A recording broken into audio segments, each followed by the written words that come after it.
What's up, MMA fans on YouTube? I'm gonna do a video about obviously a big subject in MMA that's been, of course, back and forth for the last year or so, and it's kind of funny because it's a subject that always changes, but one thing remains the same. It's either somebody the UFC has against Fedor. The big discussion like 2.5, 3 years ago was Arlovsky versus Fedor, who would win that, and Tim Sylvia got back into it, or even before that, before he lost the belt to Arlovsky and Tamir, would Tim Sylvia beat Fedor?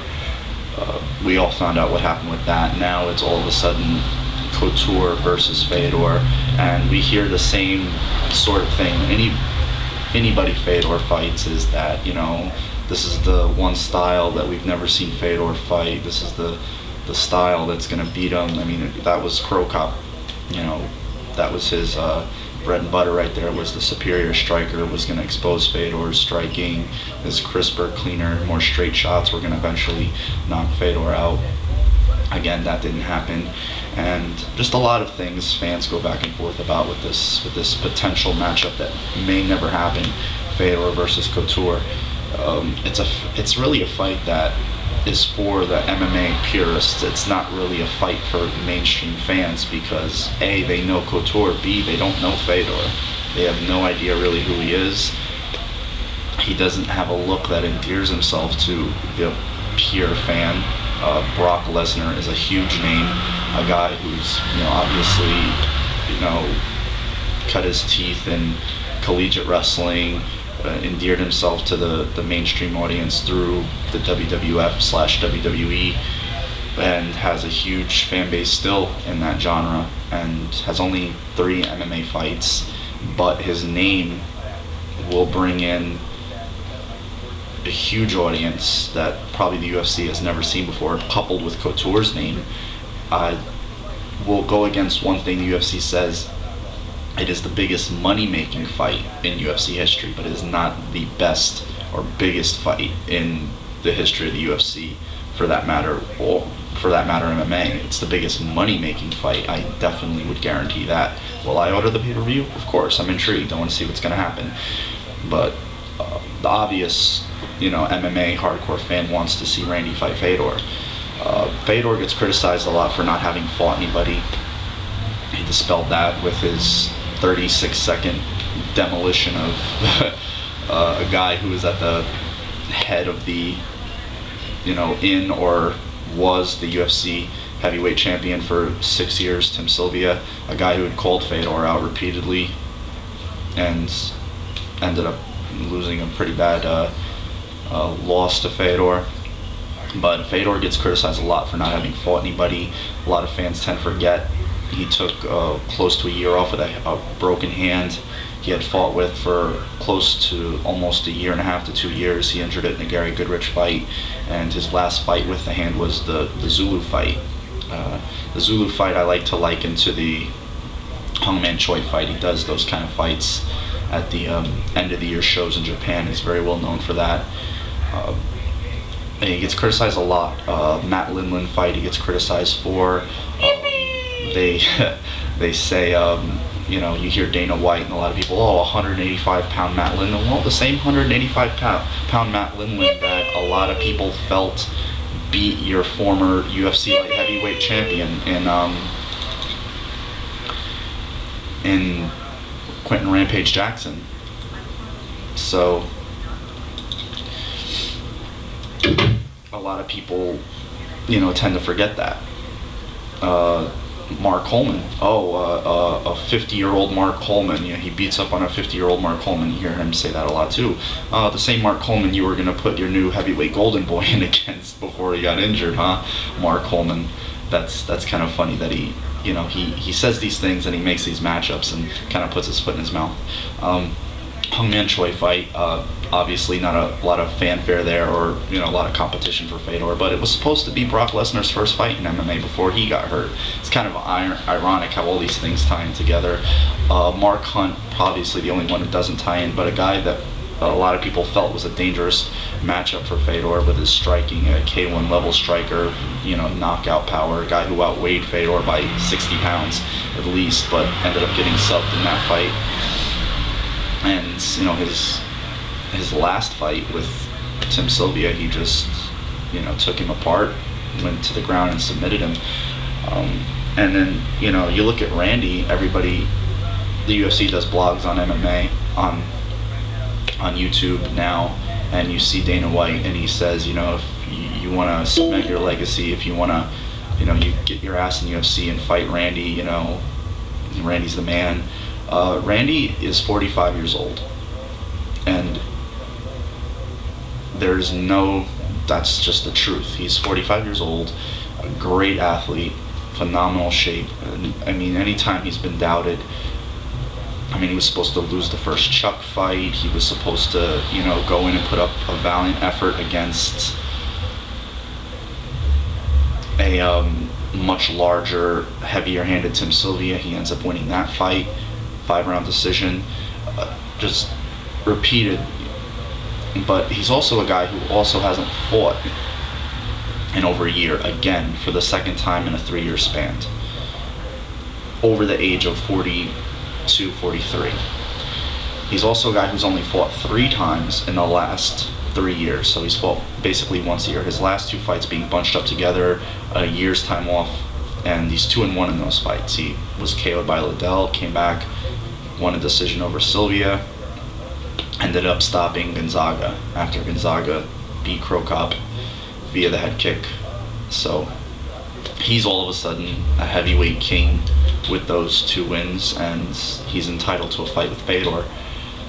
I'm not so clear about that. I don't think that Randy, and a lot of people say Randy, chased Fedor around looking for him to fight him and stuff, and there was no way he could fight him.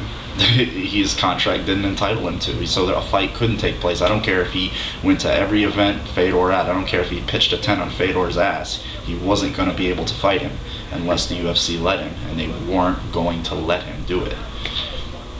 Their plan was to just wait him out like they did, go through the legal process, litigation, what have you, and they eventually broke him.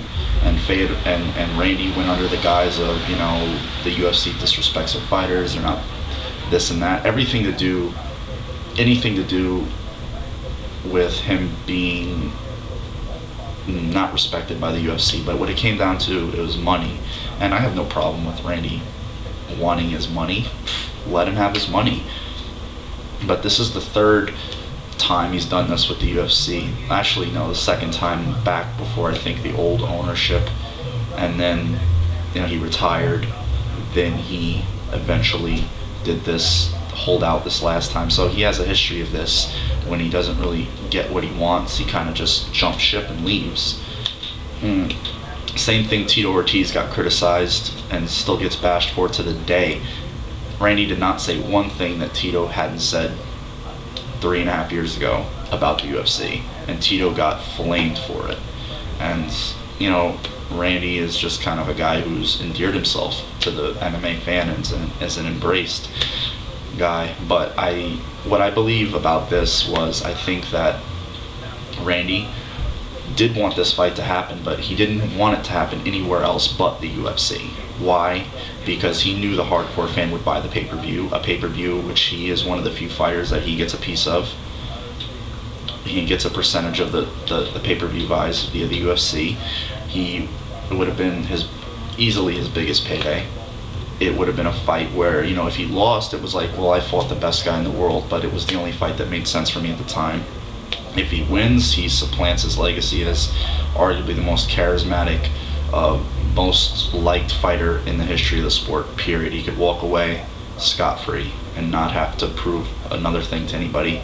And another big reason is, I think he wanted this fight to happen in the octagon, in a cage, where his style and his tactics play in to what his game plan would have been against Fedor. Do I think he would have beaten Fedor in a cage? Or no, I think Fedor would have either stopped him on the feet, let him take him down, and would have submitted from his back.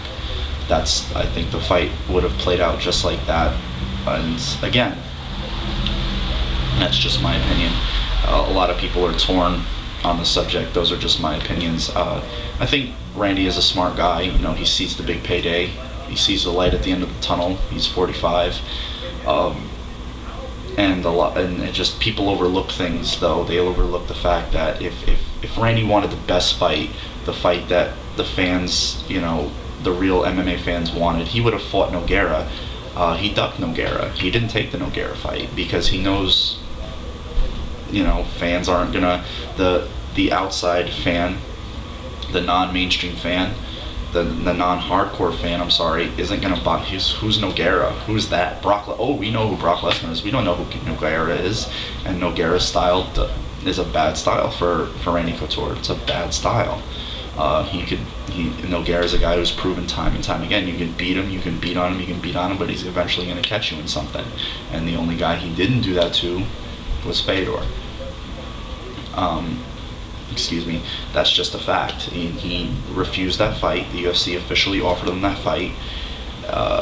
Fabricio Verdum must be feel very left out. He's a guy who's definitely deserving, I think, of a look. I mean, Frank Mir's getting a shot, a former champion, but does he have the degree of wins, the pedigree that a Verdum has? I don't think so. I mean, people overlook those things, and I think those two matchups are definitely bad matchups for Randy, and we could potentially be seeing the way the things look now. Mir beats Nogueira, unlikely, but it's very possible. Brock beats Couture, again, very possible. And we could be looking at a Mir Lesnar rematch for the UFC heavyweight title. That would be kind of funny if that's the way things played out. But again, these are just my opinions. Everybody's torn on the subject. I was just curious to what everybody else thought about it.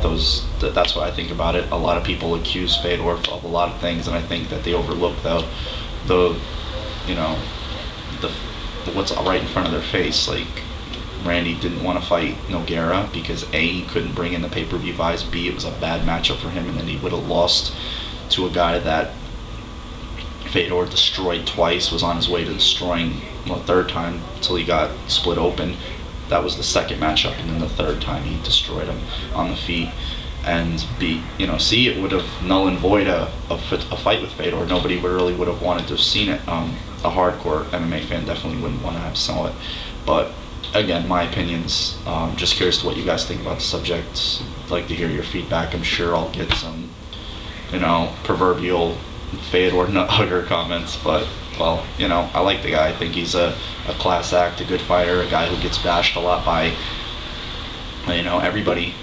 But I think that's what happened. You're great when people bash you. You're as good as it gets when people constantly, when you're on top, want to just nitpick to try to find something to talk about. But anyway, until then, you guys have a good one. Take care, and look forward to hearing your opinions.